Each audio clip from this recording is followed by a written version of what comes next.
A lot of times I get questions about actually what I do, about preaching sermons. And one of the most frequently asked questions I get is this: how long does it take you to prepare a message? And my response is 57 years.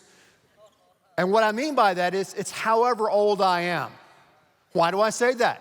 Am I being sarcastic? Yes, but I'm also being serious. Because when you give a message, a sermon, a speech, or leading something, you bring all of who you are, the good, the bad, and the ugly, your past, your knowledge you have, you don't have. You're bringing all of that to the communication event. Another question I get is, where do you get your ideas for your messages? Where do they come from? Well, most of my ideas obviously come from this book, okay? They come from the Bible, and many times we're going through a different book of the Bible, so the messages come through Scripture. Other times, messages come through people in our congregation as I'm listening to different needs and problems that people have. Sometimes they come to me in random places, like I was at dinner the other night with my wife, and we were at some place eating hamburgers, but there was this boutique, the really high-end boutique in the distance. And as I was eating a hamburger, I saw this neon sign in this upscale boutique, and the neon sign said, "I want it all." And I thought that's an idea for a sermon. Haven't developed it yet, but that's just kind of where some of my ideas come from. So that'd be good though, wouldn't it, right? I want it all.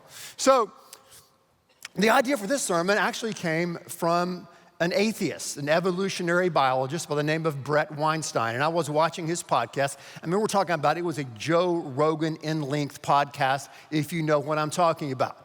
But at the end of the podcast, Dr. Weinstein started talking about the word resurrection. We need to resurrect this and resurrect that. I just thought, isn't it interesting that an atheist is talking about resurrection and how we need to resurrect certain things in our society? And I said, that is a really good idea for a message. So sometimes you need to be shaken up and waken up by an atheist, and preachers are a little slow to realize, the resurrection, that's kind of an important part of the Christian message. So what I want to talk about today is really three things.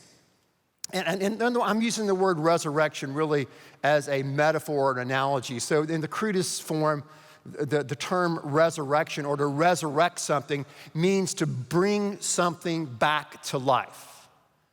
Something was dead, and now it needs to be resurrected and brought back to life. So as we look at our nation, as we look at the church, as you look at your individual life, what needs to be resurrected? There are three things I think we need to resurrect. Ready? First thing we need to resurrect is personal responsibility. Personal responsibility. The other two will flow out of personal responsibility. You say, well, what is that? What does personal responsibility look like? What do you mean by that? And why is it so important?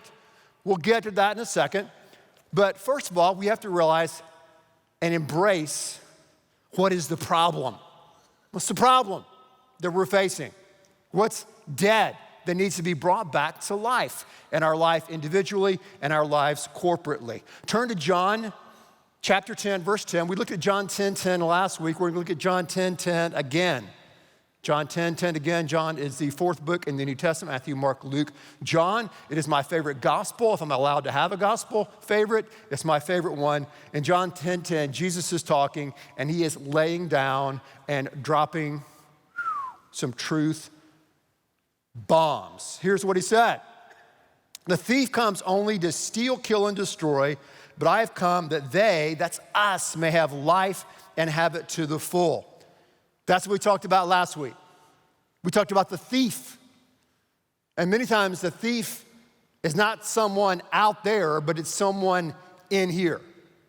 So we looked at what are we doing in our life right now that's bringing destruction and could be destroying us and actually killing us. How do we identify those things, and what do we do about it? So that was last week. What is the thief doing? What is it robbing us of? Well, one of the reasons I think we're getting robbed by the thief, so to speak, is that we have not embraced these three realities. These are three core realities about life that never change. They never change. They never change. And a failure to embrace these realities leads to a lot of pain, heartache, and confusion. You're wondering, what are the realities? Here's the first reality. First reality is this: life is difficult. Life is difficult. Life on this planet, no matter who you are or who you are not, no matter how much you have or how much you don't have, life is difficult. Life is challenging. Life is always about facing one challenge, one difficulty after the next. That's simply how it is. Second reality that we have to embrace, but sometimes we don't, is that life is unfair. A fare is something you pay to get on the bus.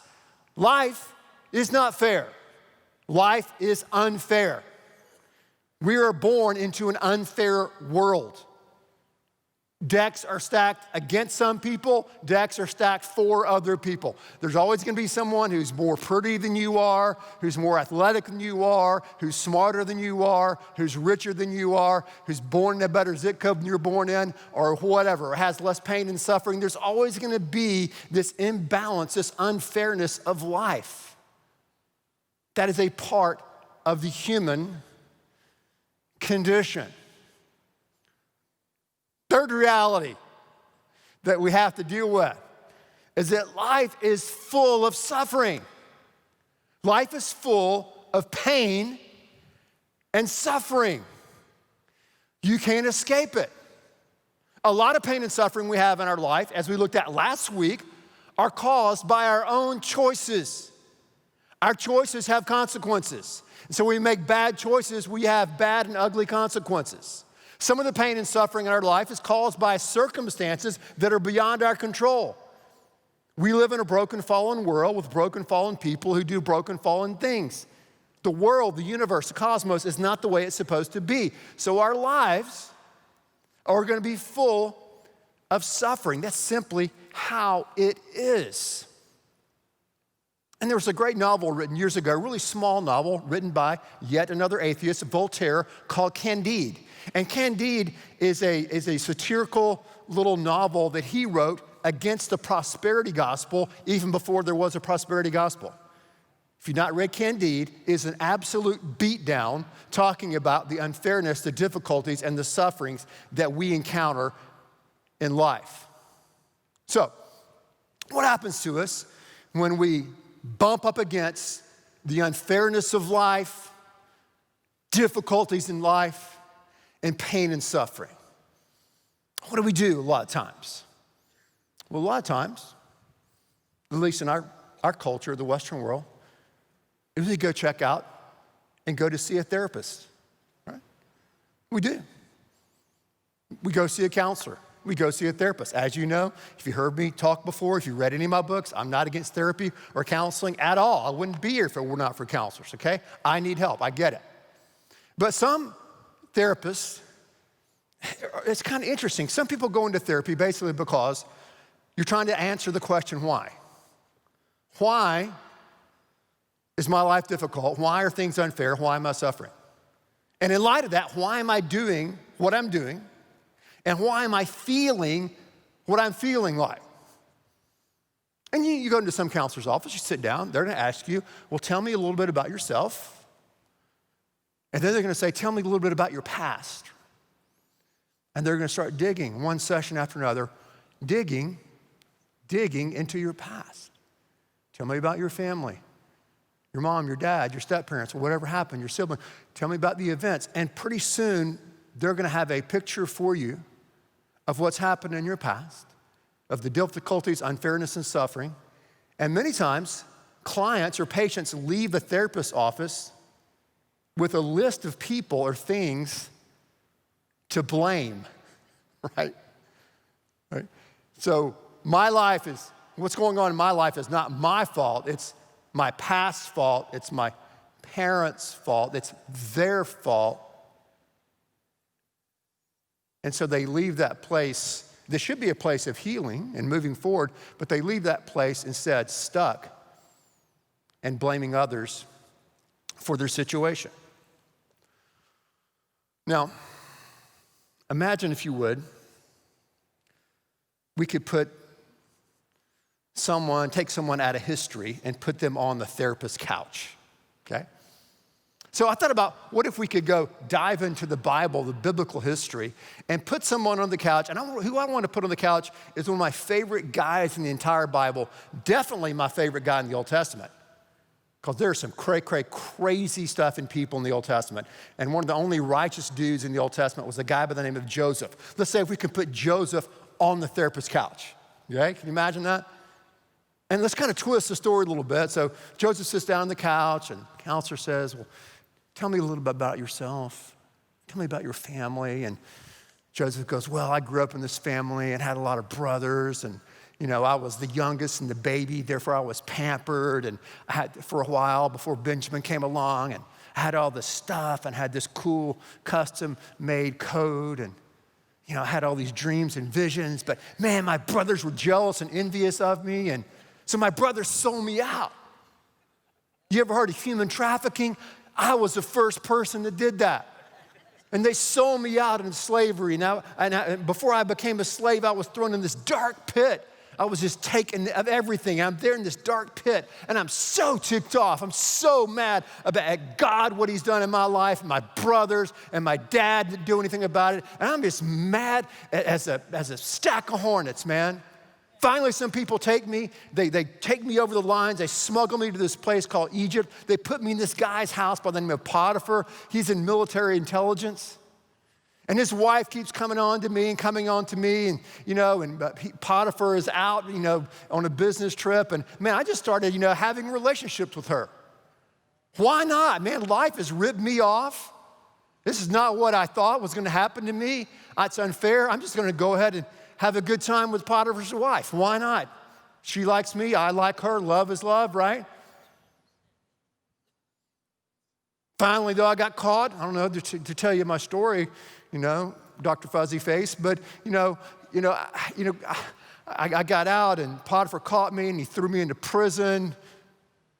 And I was in prison. I was so mad and angry, and I was like the only Hebrew in the whole prison for a while, and finally some other ones got in there. So I started this gang called the Hebrew Hellraisers, and man, I've just been out for a while, and I just can't wait to get revenge on all those people who messed my life up.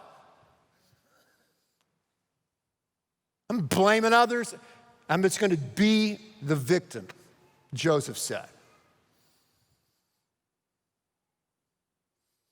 Sigmund Freud, great psychoanalyst, said this. He said, most people really do not want freedom because freedom involves responsibility, and most people are frightened of responsibility. But those of you who have read a little bit of the narrative of Joseph, that's not what happened to Joseph. Joseph didn't blame other people. Joseph didn't play the victim. Instead, even when Joseph was in that dark pit of depression, he said, I know that God is with me. When he was in Potiphar's house and he was a servant there and he was falsely accused, unfairly accused of sexual harassment, he knew that God was with him. Even when he was thrown into a dark prison and forgotten and wearing the orange jumpsuit, Joseph knew that God was with him. What did Joseph do? Joseph took responsibility for his life before God. And what we need as a church, as individuals, is to resurrect personal responsibility. You have to take responsibility for your life. I have to take responsibility for my life. Obviously, pain, suffering, injustice are realities. But we can't live in that reality. We can't cave in to the temptation. We can't cave in to the bitterness. We can't cave in to the anger. We have to do something with our life. And the first thing that we do in taking responsibility is to realize that I am responsible for my life. No one can live my life for me. I have to live this one and only life that God has given me. I have to deal with these realities of unfairness and suffering and difficulties throughout my life. It doesn't change. That's what Joseph did. He took responsibility. And after a while, in all of our lives, we have to stop pointing the finger, stop complaining, stop comparing, and start living the life that God's given to us. That's why I like the existentialist philosophers so much, both the Christian existentialist and the non-Christian existentialist, because they talk about the value of life on this planet and our ability to choose to respond to the moment. So as someone who is seeking to follow God, and many others here are seeking to follow God as well, or some of you are skeptics and trying to get to know God, but we have to realize that, listen, I am responsible for my life. I'm responsible to God because God made me. I'm responsible for the things that I've done in my life that are sinful, that are wrong, that are contrary to his standard of righteousness. I've got to own that. I'm responsible before God. I'm responsible to how I respond to his gospel that New Song was singing about so effectively. This good news that I can be forgiven. This good news that I can have a new life, a second chance. I'm responsible to my family. We all have a family. Whether we're adopted or not, or biological or step, we have a family and we have a responsibility to our family. We also have a responsibility for our work.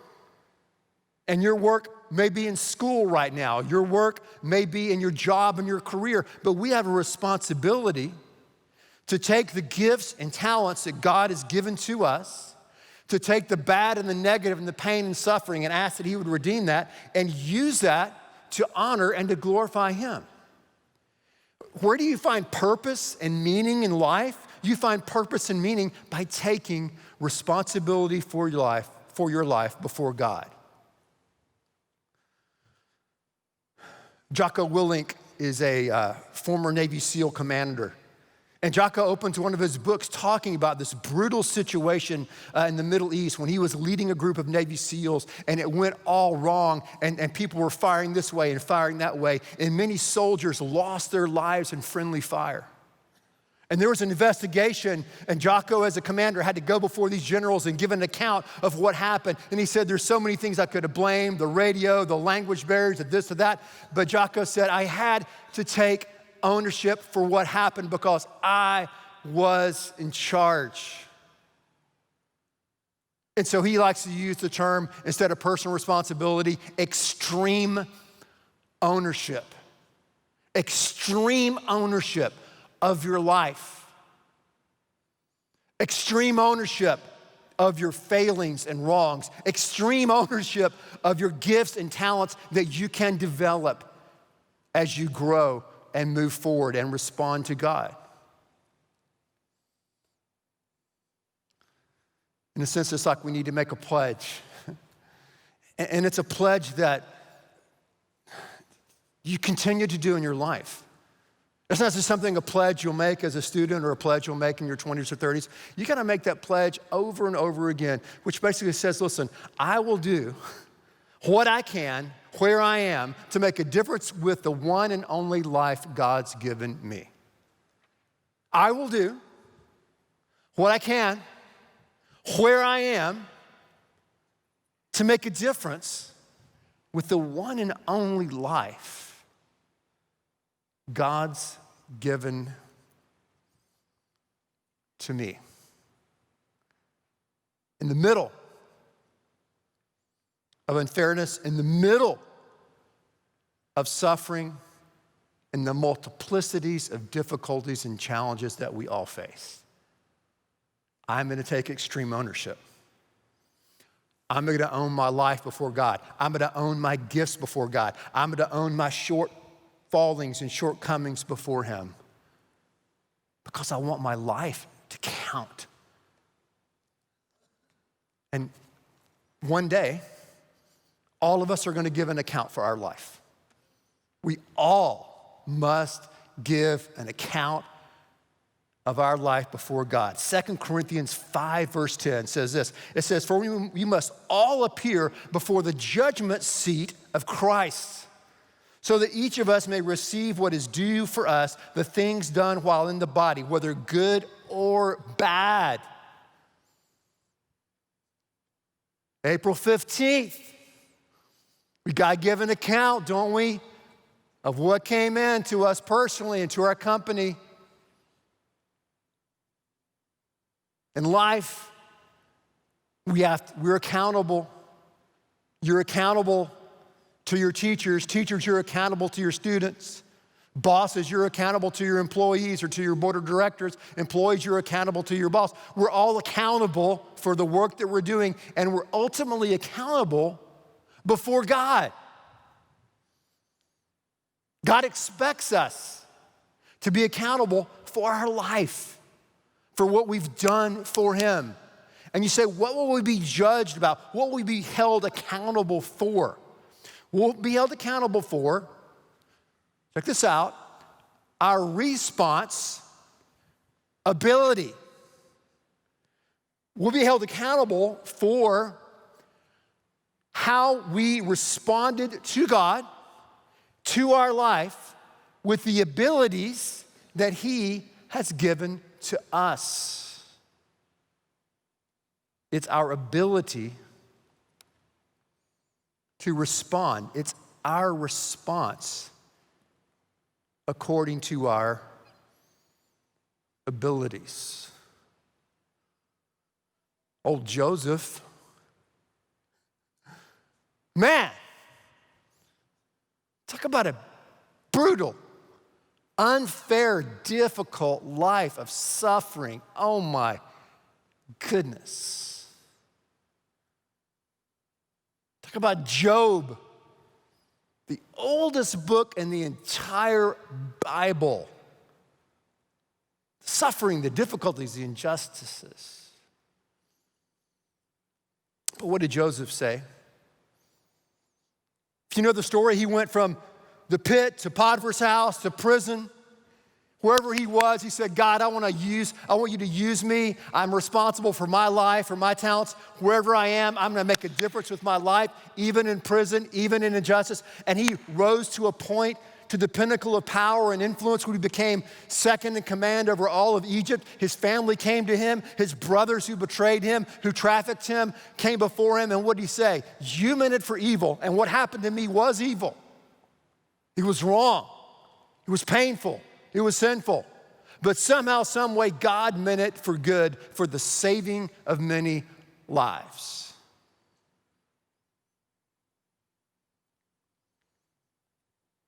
Joseph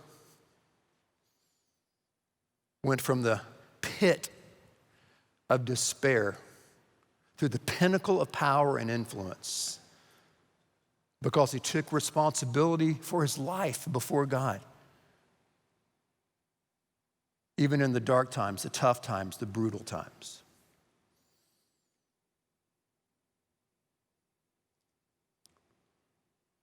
Jesus took ultimate responsibility, didn't he? Jesus took ultimate responsibility for us. He laid down his life. He died on a cross to take the guilt and the wrath for your sin and my sin, that we could be forgiven and that we could be given this life that the thief is trying to steal from you and trying to steal from me. He came that we might have life, that we could be forgiven, that we could have this life, this full life, this Zoe life, this God kind of life, this life that says, I'm going to take responsibility for my life. And God gives us that life because of the responsibility, the ultimate responsibility that Christ took for us.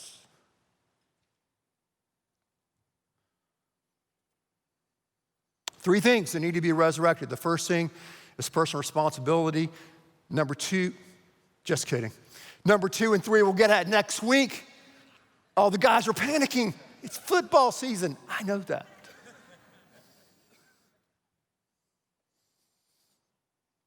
Quick story. Many years ago, there was a guy who was a freshman at the University of Alabama. His name was Walter. He too was an atheist. And Walter was there late in his dorm one night, and he was talking to his roommate, and he said, hey, do you believe in God? And his roommate said, well, yeah, I do. And Walter said, I don't. He said, but I live my life as if there is no God, but you live your life as if there is no God either. And Walter's roommate was convicted to the core because he realized he wasn't living his life before God. He realized he wasn't taking responsibility for the gifts and talents that God had given him. So he walked outside one night on that campus in Alabama, and he knelt down before a stump. And he said, God, I give you my life. Use me. All my talents, my gifts, my thoughts, I want to be used by you. I want to take responsibility for my life before you. And at that moment, Walter's roommate, life was changed. Sometimes it takes an atheist to wake us up. You say, how do you know that story? Well, that roommate, his name was Eddie, also known as Ed Young, my dad.